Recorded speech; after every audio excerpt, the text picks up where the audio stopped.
नमस्कार दोस्तों, कैसे हैं आप सब। स्वागत है आपका अपने चैनल CS एकेडमी पर। दोस्तों, आज हम पढ़ने वाले हैं कंप्यूटर की क्लास 7, जिसमें हम पढ़ेंगे memory unit and storage capacity के बारे में। तो दोस्तों, वीडियो को स्टार्ट करने से पहले आपसे रिक्वेस्ट करूंगा कि आप मेरे चैनल को सब्सक्राइब करें, वीडियो को लाइक करें और अपने दोस्तों के साथ शेयर करना ना भूलें। और इससे पहले के जो कंप्यूटर के पार्ट्स आ चुके हैं उन्हें देखना भी आप ना भूलें, जिनका लिंक आपको डिस्क्रिप्शन में मिल जाएगा। तो चलिए स्टार्ट करते हैं। मेमोरी यूनिट, मेमोरी जो कंप्यूटर की मेमोरी होती है उसकी क्या इकाई होती है उसके बारे में हम पढ़ेंगे। तो नॉर्मली वन लाइनर क्वेश्चन आपसे पूछा जाता है कंपटीशन एग्जाम में और SSC में भी कई बार पूछा गया है। Memory unit of computer is, ये कंप्यूटर की इकाई क्या है, ये कंप्यूटर की जो मेमोरी यूनिट है वो क्या है। तो उसका आपको आंसर ध्यान रखना है बिट। बिट का पूरा नाम होता है बाइनरी डिजिट। तो आपको ये ध्यान रखना है, बिट यानी binary digit. Bit is the unit of data. Bit क्या है, एक डाटा की यूनिट है। The bit is a basic unit of information in information theory. किसी भी थ्योरी या फिर किसी भी टेक्स्ट को लिखने के लिए आप जो डाटा यूज़ करते हैं या जो टेक्स्ट आप लिखते हैं उसको जो कंप्यूटर सेव करता है वो बिट में सेव करता है। यानी एक कैरेक्टर एक बिट के अंदर जा कर के सेव होता है। तो जो डाटा हमारा डिजिटल रूप में सेव होता है वो बिट के रूप में सेव होता है। तो बिट क्या है, एक डाटा की इकाई है जिसका पूरा नाम होता है बाइनरी डिजिट। आगे देखते हैं दोस्तों, ए bit is atomic the smallest unit of storage. Bit क्या है, एक एटम की तरह है जो कि स्मॉलेस्ट यूनिट है किसकी, स्टोरेज की। ए बिट स्टोर जस्ट 0 और 1। जो बिट होती है वो कंप्यूटर में किसी भी डाटा को सेव करने के लिए 0 और 1 का ही प्रयोग किया जाता है उसमें। आपको ध्यान रखना है, कंप्यूटर में चाहे कोई टेक्स्ट सेव हो या कोई वीडियो ऑडियो कुछ भी, वो 0 और 1 के अलावा किसी भी फॉर्म में सेव नहीं होता है। In the computer it's all zeros and ones bits. Computer के अंदर सभी कुछ क्या है, 0 और 1 के फॉर्म में ही रहता है। इन ए चिप इलेक्ट्रिक चार्ज, एक चिप में इलेक्ट्रिक चार्ज होता है 0 या 1। इन हार्ड ड्राइव एक मैग्नेटिक डिवाइस है और मैग्नेटिक में आपको पता होगा नॉर्थ पोल और साउथ पोल, दो पोल होते हैं जो कि 0 और 1 में रिप्रेजेंट किए जाते हैं। Group 8 bits together to make 1 byte. 8 bit का एक ग्रुप मिलकर के एक बाइट बनाता है। एक बाइट क्या होती है, कलेक्शन ऑफ 8 बिट्स। 8 बिट का एक कलेक्शन एक बाइट होती है। एग्जाम्पल आप देख सकते हैं 01011 और 010, ये 8 कैरेक्टर्स यहाँ पर लिखे हुए हैं और इसका मतलब क्या है, ये 8 बिट लिखी हुई हैं, यानी कंप्यूटर की भाषा में ये एक बाइट है। तो 1 byte can store 1 character. 1 byte में एक कैरेक्टर स्टोर हो सकता है और वो कैरेक्टर बिट में स्टोर होगा, यानी 8 बिट है। तो आपको देख सकते हैं, यानी कैपिटल A है, X है, इन सब के कोड होते हैं दोस्तों जो हम आगे पढ़ेंगे। तो आई होप आपको बिट समझ में आया होगा। How many patterns with n bits, एक बिट में हम कितने पैटर्न बना सकते हैं। तो आपको ध्यान रखना है, इन जनरल एक bit double the number of patterns, यानी एक बिट में 2 पैटर्न होते हैं, 2 बिट में 4 पैटर्न होते हैं, 3 बिट में 8 पैटर्न होते हैं और 4 बिट में 16, 5 बिट में 32, 6 बिट में 64, 7 बिट में 128 और 8 बिट में 256, यानी 1 बाइट। जो कि 1 बाइट हम यूज़ करते हैं उसका मतलब क्या है कि एक बाइट में 256 कैरेक्टर यूज़ होते हैं। यदि आपको किसी भी बिट का कि उसमें कितने पैटर्न बनेंगे, पैटर्न निकालना हो, तो आप नीचे देख सकते हैं लिख रखा है mathematically n bits yields two power n patterns. यानी 8 बिट का अगर हमें पैटर्न निकालना है तो 2 की घात 8 लिखना पड़ेगा, जिससे हमें 256 मिलेगा। तो आपको ये ध्यान रखना है कि 8 बिट बराबर होता है 256 पैटर्न के, यानी एक बिट की एक बाइट बनती है। यहाँ एक टेबल है छोटी सी, जिसमें आप देख सकते हैं कि यदि एक बिट होगी, एक बिट का मतलब है कि आपको लिखने के लिए सिर्फ एक ही खाना दिया जा रहा है, यानी एक ही बॉक्स आपको दिया गया है और इस बॉक्स में आप 0 या 1 इन दोनों में से कोई एक यहाँ पर फिल कर सकते हैं।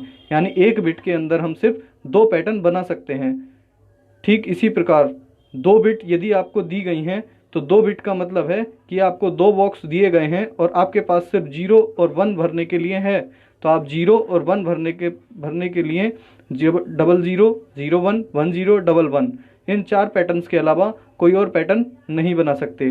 ठीक ऐसे ही 3 बिट यदि आपके पास हैं तो आपको 3 बॉक्स दिए गए हैं और 3 बिट से मिला करके आप कुल मिला करके 8 पैटर्न बना सकते हैं। ठीक ऐसे ही जब 8 बिट होती है तो हम 256 पैटर्न बना पाते हैं, जिसका मतलब है कि हम 1 बाइट कंप्यूटर में प्रयोग में लाते हैं। तो इससे आपको बिट समझ में आ गया होगा। तो byte unit of information storage. Byte क्या है? बाइट एक यूनिट है जो कि इंफॉर्मेशन इसको स्टोर करता है। ए डॉक्यूमेंट, एन इमेज या मूवी। डॉक्यूमेंट हो, कोई इमेज हो या मूवी हो, सब किस में? बाइट्स में ही सेव होती हैं और वो उसमें बहुत सी बाइट्स प्रयोग में आती हैं। 1 byte is enough to hold about 1 type character. एक टाइप कैरेक्टर को होल्ड करने के लिए 1 बाइट पर्याप्त होती है। यानी कोई भी यदि आप कैरेक्टर टाइप कर रहे हैं तो वो कैरेक्टर लिखा तो बिट में जाता है लेकिन सेव बाइट में होता है। All storage is measured in bytes. जितनी भी स्टोरेज हैं उनको बाइट्स में ही मापा जाता है। तो बाइट से आप ध्यान रखेंगे, जब 4 बिट आपस में मिलती हैं तो बाइनरी डिजिट, यानी बिट की फुल फॉर्म होती है, आपको पता है, मैं शुरू में आपको बताया था, वो एक निब्बल कहलाती है। यानी 4 बिट मिला करके एक निब्बल बनता है और 2 निब्बल या 8 बिट मिला करके एक बाइट बनती है जिसमें हम कोई भी कैरेक्टर सेव करते हैं। इसके बाद दोस्तों data storage capacity unit. Data को स्टोर करने के लिए कैपेसिटी यूनिट होती हैं जो आपने पढ़ी होंगी, तो आपको ये ध्यान रखनी है। या आपसे किसी भी कॉम्पिटिटिव एग्ज़ाम में या CCC एग्ज़ाम में कई बार पूछी भी गई हैं। जैसे 1 बिट होती है और बिट 8 बिट मिला करके एक बाइट बन जाती है, ठीक ऐसे ही 1024 बाइट्स जब आपस में मिलती हैं तब मिल जा करके बनता है आपका 1 KB, जिसे हम 1 किलोबाइट कहते हैं। किलोबाइट के बाद आता है दोस्तों जब 1024 KBs मिलते हैं तो 1 मेगाबाइट बनता है। 1 मेगाबाइट यानी 1 MB। 1024 MBs जब आपस में मिलते हैं तब 1 गीगाबाइट बनता है जिसे हम GB कहते हैं। और 1024 GB जब मिलते हैं तब 1 टेराबाइट बनता है जिसे TB हम बोलते हैं। ठीक ऐसे ही जब 1024 TB में आपस में मिलते हैं तब 1 पेटाबाइट बनता है जिसे हम PB कहते हैं।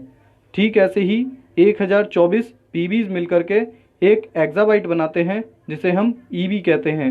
1024 एक्साबाइट्स मिलकर के 1 जेटाबाइट बनाते हैं जिसे हम ZB कहते हैं। 1024 ZBs मिलकर के 1 योटाबाइट बनाते हैं जिसे कि हम 1 YB कहते हैं।